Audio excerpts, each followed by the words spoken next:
2 yıldan uzun bir zamandır her hafta ülkenin ifade özgürlüğünü kayıt altına alıp sizlerle paylaşıyoruz. Bu süre zarfında karşı karşıya kaldığımız durumlara şaşırmamayı öğrendiğimizi düşünüyoruz her seferinde. Ve her hafta bir kez daha yanıldığımız gerçeğiyle yüzleşiyoruz maalesef. Erdoğan'ın müşteki, AKP milletvekili adayının yargıç rolünde oldukları yargı piyesinde gezi eylemleriyle tutuklanıp beraat edince bu sefer casusluk iddiasıyla tutuklanan Osman Kavala 5 yılın ardından şimdi de casusluktan beraat edip gezi eylemleri nedeniyle müebbet hapse çarptırıldı.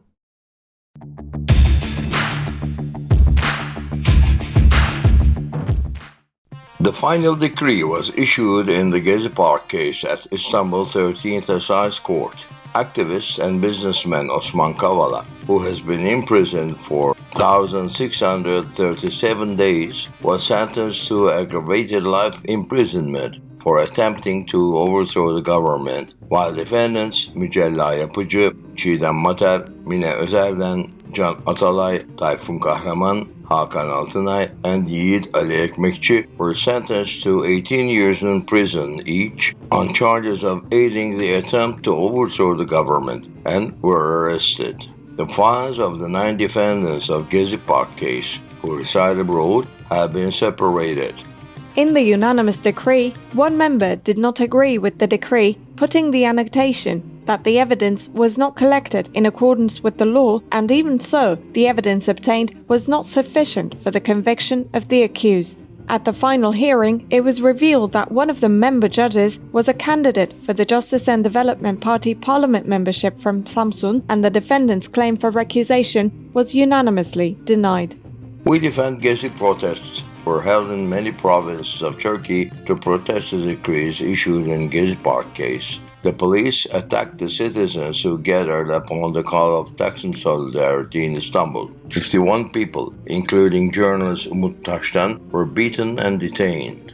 People's Democratic Party Diyarbakır Parliament member Garo Paylan became a target and was subjected to lynching on social media after submitting a bill to the parliament that included the recognition of the Armenian genocide. Speaker of the Grand National Assembly of Turkey Mustafa Şentop returned the bill, claiming that it was in violation of the provisions of the bylaws. Justice and Development Party spokesperson Ömer Çelik said this is an indecent proposal targeting Paylan, to whom he pointed with the words "related person."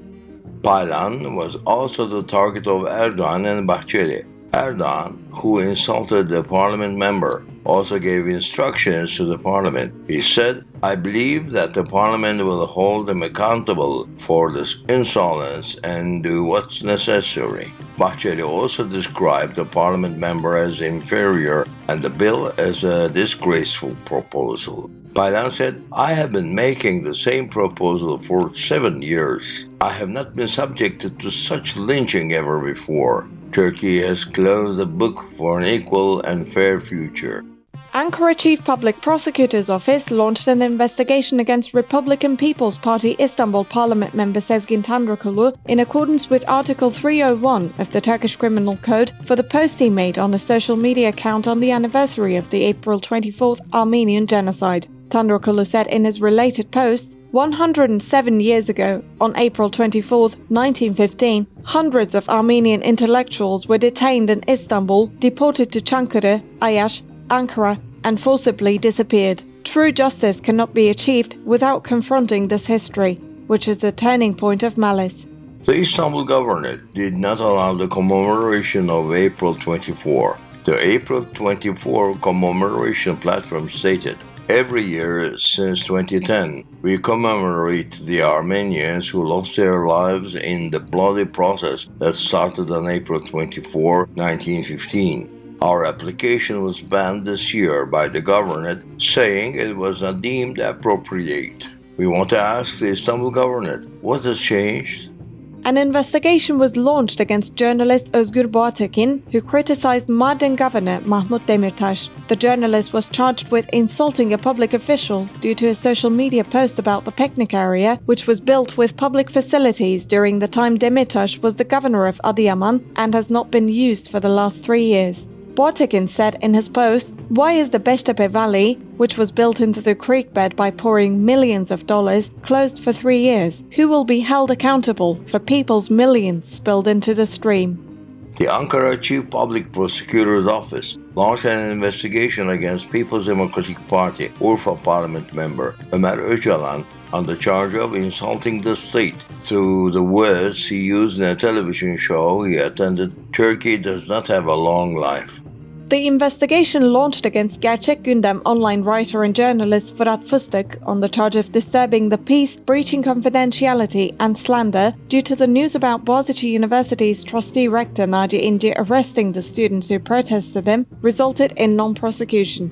6 Women's Defense Network members were detained in Taksim Istiklal Street, who distributed leaflets for participation in the May 1st rally with pots and pans in their hands. The police also prevented the journalists who followed the march from filming it. The May 1st rally, which was announced to be organized by the Union of Gebze Trade Unions, was banned by the Gebze District Governorate. The reason for the ban was stated as, the declared meeting area is not among the demonstration and marching areas determined by the civil administration, and it is the eve of Ramadan Eid on May 1st. Sibel Balaç, who is held in Ankara Sincan Women's Closed Prison, and Gökhan Yıldırım, who is held in Tekirdağ F-Type Closed Prison No. 1, are on a death fest for longer than 120 days, demanding fair trial. Yıldırım's brother Erkan Yıldırım and Ferun Osmanoğlu wanted to march from Istanbul to Ankara in order to draw attention to the death fest, and they were detained. Yıldırım wanted to continue the march after he was released, then he was detained once again together with 2 people next to him. The Ankara Third Criminal Judicature of Peace imposed an access block on the news titled "Businessman Fettah Tamince Acquitted Through the Shadow of the Palace," published in Cumhuriyet Daily on March 7, 2019.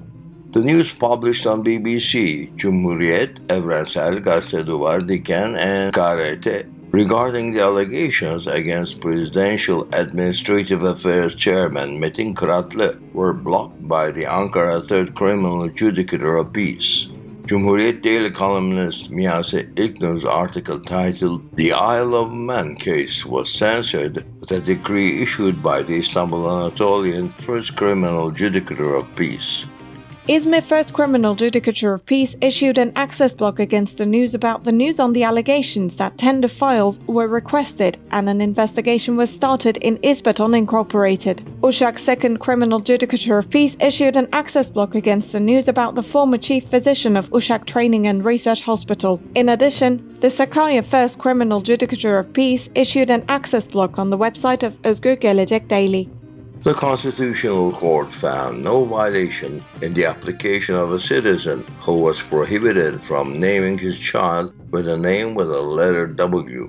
A citizen named Abdullah Yılmaz named his child Jivan, which means young in Kurdish. However, in the lawsuit filed upon the denouncement of the Population Directorate, the court decided to write the name, which its claim was not in accordance with the law, with the letter V instead of W. Following the appeal of the decree, the Constitutional Court claimed that the applicant was not prevented from naming his child in his own culture, whereas argued to name was limited in terms of using a letter that does not form the Turkish alphabet, and that the aforementioned intervention was proportionate.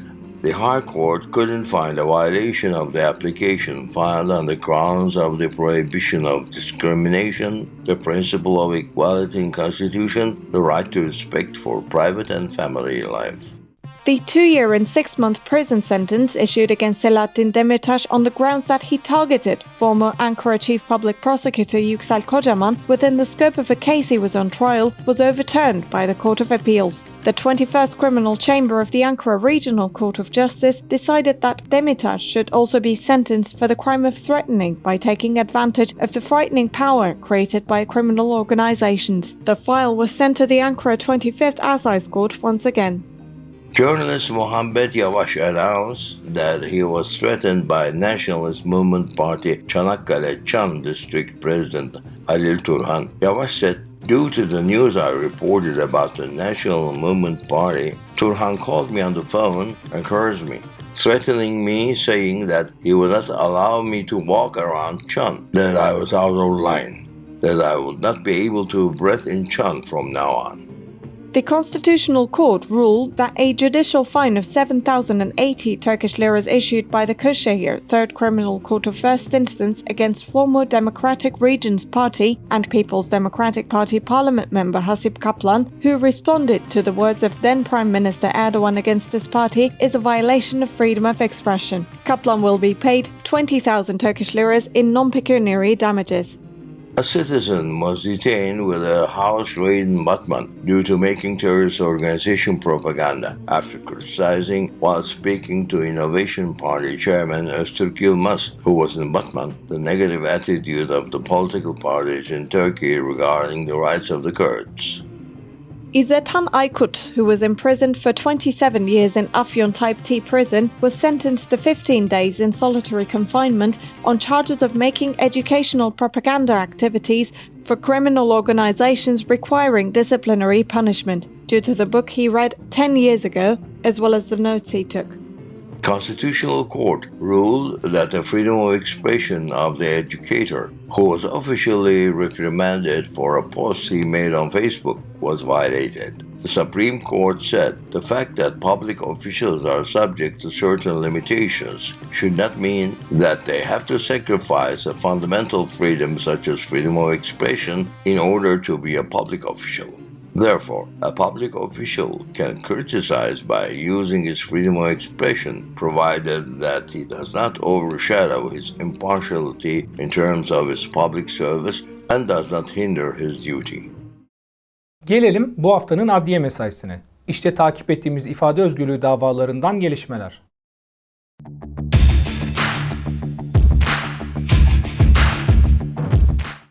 The lawsuit filed against writer and lawyer Eşber Yağmur Dereli at the Istanbul 32nd Assize Court on the charge of making propaganda for a terrorist organization because of the speeches he made at the events held in Paris in 2013 and in one in 2015 resulted in acquittal.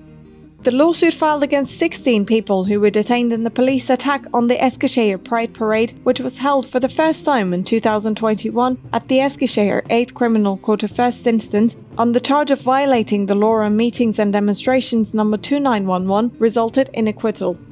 The lawsuit filed against 15 trade unionists, including the Confederation of Progressive Trade Unions of Turkey, DİSK President Arzu Çerkezoğlu, who were detained during the march at Taksim Square on May 1, 2020, has been concluded. Istanbul 20th Criminal Court of First Instance acquitted trade unionists of charge of violating the law on meetings and demonstrations. The lawsuit filed against the Union of Chambers of Turkish Engineers and Architects Diyarbakır Provincial Coordination Board Secretary Doğan Hatun continued at the Diyarbakır 8th Criminal Court of First Instance on the charge of insulting the state due to the press statement made by the Union of Chambers of Turkish Engineers and Architects on July 14, 2020 in front of the General Directorate of Highways.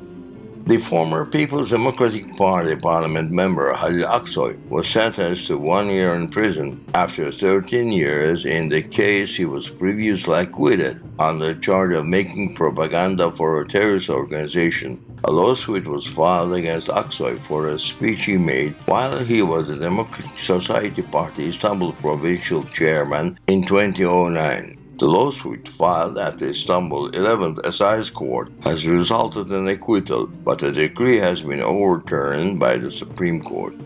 Cyprus-based Avrupa Daily's editor-in-chief Şener Levent was sentenced to 1 year in prison in the lawsuit filed against him in Ankara on the charge of insulting Erdogan. Levent was previously acquitted in the lawsuit filed against him in Cyprus within the scope of the relevant file, and the newspaper was previously targeted by the Erdogan administration. The lawsuit filed against journalist Metin Cihan started at Istanbul 36th Criminal Court of First Instance on the charge of insulting President Erdogan's son-in-law Berat Albayrak with a social media post he made on April 30, 2020. An arrest warrant was issued for the journalist who resides abroad. The hearing was adjourned to October 18. The first hearing of the lawsuit filed against the Istanbul Medical Chamber Administrative Board members in relation to the disciplinary investigation opened against Kocaeli University Rector Saadettin Hülagü, who allowed the dismissal of 5 peace academics working at Kocaeli University Faculty of Medicine, was held at the Istanbul 27th Criminal Court of First Instance. The trial of chamber executives who were accused of abuse of office upon Hülagü's complaint will continue on October 4th. The final hearing of the lawsuit was held against Bloomberg reporters Kerim Karakaya and Fercan Yalınkılıç, who was accused of harming the economy for their news about the depreciation of the Turkish lira in 2018, as well as 38 people, including journalists and economists, who shared the news on Twitter. The Istanbul Third Criminal Court of First Instance issued the acquittal of all defendants. The lawsuit filed against 35 people, including journalist Buse Söğütlü, who participated in the March 8, 2020 Feminist Night March, continued at the Istanbul 58th Criminal Court of First Instance. The next hearing will be held on October 14th. The lawsuit filed against Quarterly Thought and Theory magazine, Demokratik Modernite managing editor Ramazan Yurttaban, started at Istanbul 30th Assize Court on the charge of making terrorist organization propaganda. The next hearing will be held on September 28. The latest hearing of the lawsuit filed against folk music artist Kutsal Evcimen with the allegation of insulting President Recep Tayyip Erdogan and Interior Minister Süleyman Soylu on the grounds of the social media post they made in 2019 was held at the Istanbul Anatolian First Criminal Court of First Instance. The next hearing will be held on October 6th. In his related social media post, Evcimen had reacted to the lynching attempt faced by Republican People's Party chairman Kemal Kılıçdaroğlu and to the government statements regarding Istanbul Metropolitan Municipality Mayor Ekrem İmamoğlu. The lawsuit filed against People's Democratic Party parliament member Feleknas Uca continued at the Diyarbakır Fifth Assize Court on the charge of terrorist organization membership on the grounds of the meetings she participated in as well as the speeches she gave between the years 2015 and 2016. Former People's Democratic Party parliament member Altan Tan was sentenced to 1 year and 3 months in prison without deferral in the lawsuit filed against him at the Ankara 21st Assize Court on charges of making propaganda for a terrorist organization. The views expressed by Altan Tan in the show Neutral Zone, presented by Ahmet Hakan and broadcast on CNN Turk in March 2021, were the subject of the accusations against him. Böylece bir programın daha sonuna geldik. Bakalım bizleri daha neler bekliyor. Yeniden görüşünceye dek hoşça kalın.